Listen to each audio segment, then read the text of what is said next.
You will now hear the recording for questions 1 to 5. Hello, everyone, and welcome to our Family Life Workshop. Today, we're very lucky to have Daniel Lewis with us. He's a sociologist who's been researching family structures for, what is it now, 12 years? Almost 13, actually. I started right after finishing my master's degree. Right, 13 years. Impressive. So, Daniel, could you explain the difference between a nuclear family and a large extended family? Sure, let's begin with nuclear families, which usually include just parents and their children. One of the biggest advantages is privacy. Decisions can be made more quickly without too many outside opinions.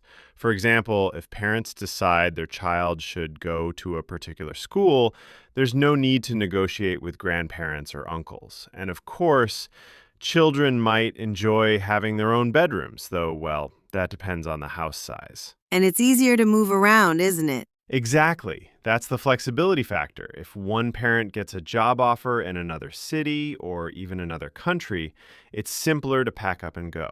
That said, moving can still be stressful. I remember once moving from London to Manchester and accidentally leaving half my clothes in the old wardrobe. But with fewer people, the process is far less complicated.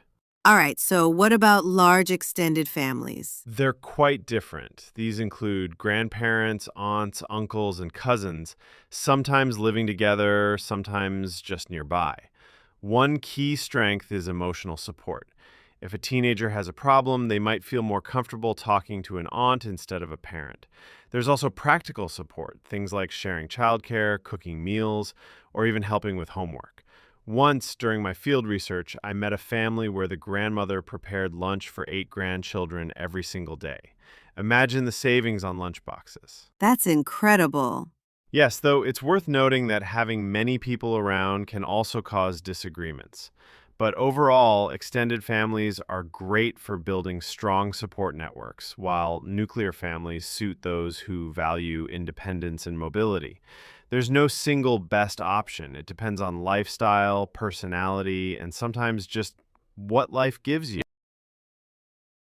You will now hear the next part of the talk. Answer questions 6 to 10.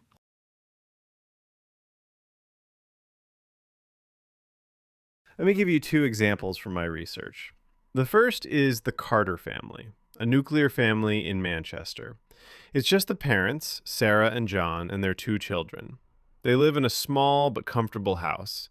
Because they don't have relatives nearby, they make most decisions on their own. For instance, last year they decided to move to Scotland when John got a better job. It took only 2 weeks to organize everything because there were fewer people to plan for. The children each have their own bedroom, which gives them more personal space. The second example is the Gwynn family, an extended family in Birmingham.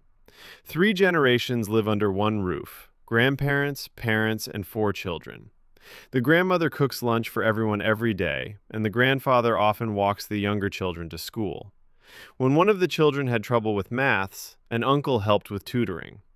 However, with so many people in the house, they sometimes argue about household rules or noise.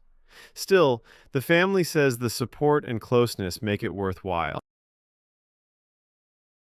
That is the end of the listening test. You now have some time to check your answers.